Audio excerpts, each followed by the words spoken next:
Perkenalkan, nama saya Suharyanto, calon guru penggerak Kabupaten Bintan angkatan 8.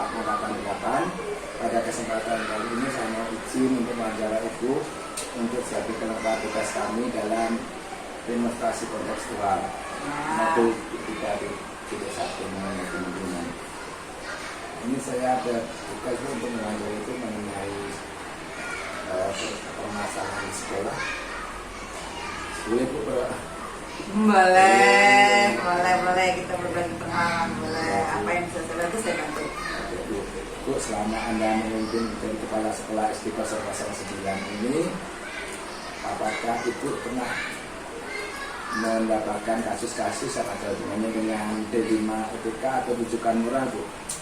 Ada, pasti ada dalam beberapa tahun ini ya, pasti ada lima yang memang kita terpaksa melakukannya seperti itu, baik itu dalam segi D5 ETK,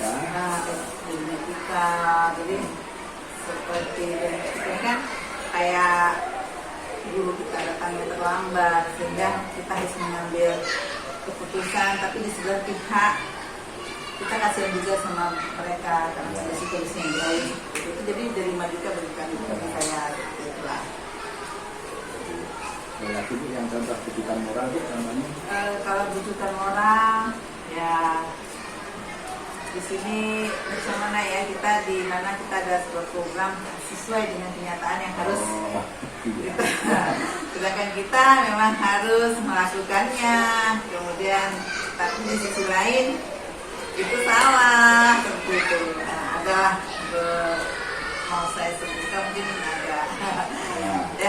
Dan nanti saya minta salah satu contoh kasus saja mungkin bisa diceritakan. Nah, itu selama menjalankan pengambilan keputusan itu, Bu, yang ada yang dilema etika dan rujukan moral itu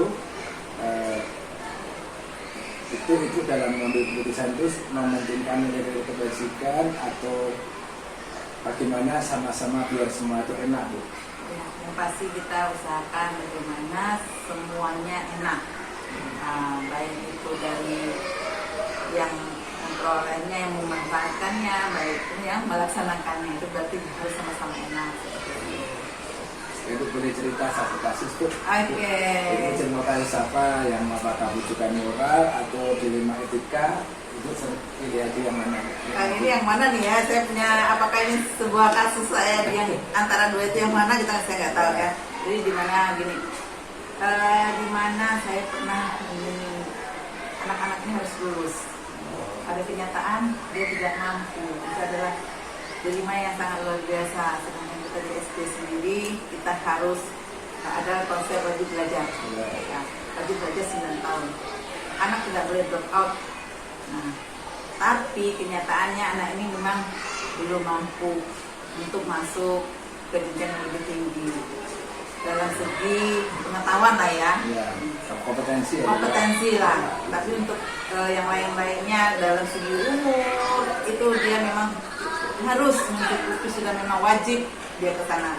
Jadi kita harus meminta bantuan kepada guru kelasnya, memohon bahwa anak ini tolonglah diluluskan dengan nilai yang tinggi. Itu dari masa sekali.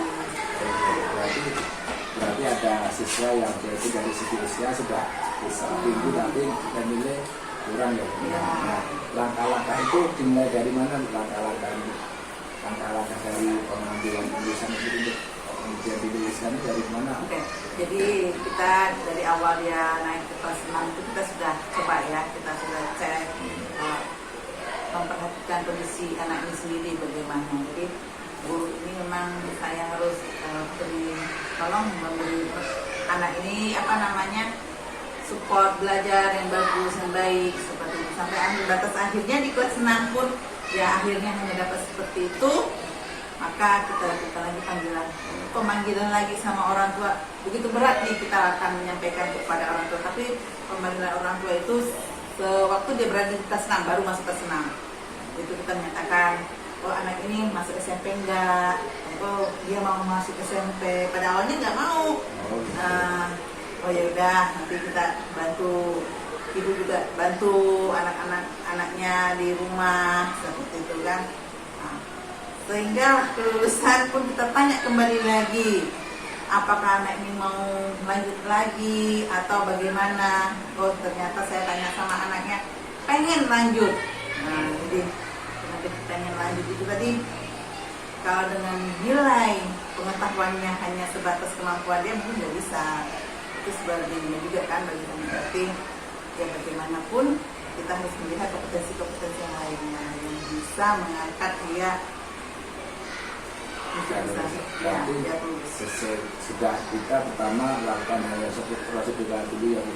Kalau sudah ternyata prosedur ternyata masih prosedur, baru kita mengambil keputusan yang menyetujui ini ya. Seperti itu. Nah itu kira-kira dalam mengambil keputusan seperti itu ada tantangan atau hambatan enggak tidak? Pasti, karena dari tantangannya bagaimana? Dari guru-guru sendiri itu kayak tantangannya kita itu pasti mereka akan menolak. Ya, karena memang kemampuannya itu memang belum pas. Kemudian itu akan berpengaruh pada pendapat daripada masyarakat sendiri. Dari SMP wah ini anak tidak lulus, tidak pantas untuk naik, kalau lulus, kenapa diluluskan, itu sebuah tantangan juga kan. Nah, pada dasarnya ngerti nih apa penyebabnya seperti itu. Jadi akhirnya ya kita langsung ke solusinya. Kita rapat dengan wali guru di kelas, guru di sekolah, menjelaskan ini loh permasalahan kita konsekuen. Andaikan pasti akan terjadi SMP memarahi kita harus punya tameng nih, saya bilang gitu. Jadi tameng kami itu ya memang berdasarkan peraturan anak ini sudah layak masuk SMP dan kita telah menuntaskan wajib belajar. Itu saja. Jadi tantangannya dari guru dan masyarakat. Ya pasti. Nah kalau hambatannya ada kan? Hambatannya kayaknya belum ada proses sih. Jadi sampai sekarang belum ada kompetensi. Belum ada kompak dari SMP kan. Dikasih sikit aja sih. Pernah sih ditanya bilang, ini kenapa nih kok bisa dilulusin? Saya pernah mendengar sih itu. Kenapa dilulusin nggak bisa apa-apa? Saya minta sama guru yang mendengar itu dan ditanya juga kabari kepada mereka bahwa kita menuliskan dia itu memang karena kewajiban kita, usianya sudah bisa masuk ke SMP, kita nggak tahu masa depan mereka itu seperti apa. Ya, Nah itu yang kita tidak tahu. Jangan sampai cara-caranya. Ya, seperti itu. Nah, itu dalam membuat prosedur kebijakan atau keputusan yang mengambil di rumah ini, apakah itu membuat perencanaan khusus? Nah, kita harus buat perencanaan karena kita sudah tahu permasalahan-permasalahannya kan. Dan jadi kita harus tahu juga permen-permen yang memang apa ketentuan lulusan itu sendiri, kita harus tahu juga. Kita sudah siap, itu sudah menyiapkan dasar-dasar. Ya, itu yang penting. Biar tidak kita kalau misalnya ada masalah di luar, Kita bisa mengantisipasi. Ya, betul. Nah, dalam proses membuat keputusan itu apa ya Bu yang bisa membuat itu lebih mudah dalam keputusan itu? Dalam membuat keputusan itu lebih mudah itu pertama itu tadi kita pegang peraturan-peraturan yang ada, itu satu yang membuat kita bisa mudah melakukannya karena sesuai dengan kehendak pemerintah dan kita itu. Kemudian kerjasamanya wali guru-guru sini juga berfungsi. Berarti banyak didukung dari yang pemerintah sama kalau dari dinas pendidikan bagaimana? Kita konsultasi juga. Kita punya masalah ini bagaimana dengan anak kita. Berarti kan dia jadi sistem anak istimewa jadinya kan seperti itu. Jadi ya sudah kita konsultasikan, dinas mengatakan luluskan dengan sempurna. Tidak, berarti untuk banyak sekali faktor yang mendukung untuk keputusan ini ya, dari dinas, dari sekolah, dari komite sendiri. Nah itu terakhir ini Bu, dari sekolah yang dalam membuat kebijakan itu Bu, keputusan itu Bu, pembelajaran apa yang bisa kita petik dari proses itu? Oke, kalau dalam mengambil keputusan itu yang terpenting sekali kesepakatan bersama itu sangat penting sekali. Kemudian kita harus konsultasi juga kolaborasi dengan yang lainnya seperti dinas, komite, guru-guru yang ada di sekolah, itu juga sangat penting. Yang terpenting juga adalah peraturan, karena peraturan secara tertulis itu adalah dokumen yang sangat penting. Berarti ada kira-kira dari kalau peraturan itu peraturan dari sekolah atau peraturan dari Bu?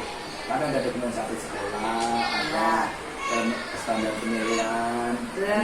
Oke, berdasarkan permen dari kementerian sendiri juga ada menyatakan bahwa sistem pembelajaran siswa wajib belajar 9 tahun kita pegang. Kemudian standar kelulusan itu sendiri kita pegang juga. Dan dari kompetensi kurikulum kita juga kita pegang juga, karena sekarang kan kelulusan bukan hanya akademik saja, tapi ada keterampilan, ada psikologi, dan kita tertuang pada peraturan KTSK kita, KUS kita, seperti itu. Terima kasih atas pengajian di Madara, itu banyak. Terima kasih. Assalamualaikum warahmatullahi wabarakatuh. Waalaikumsalam.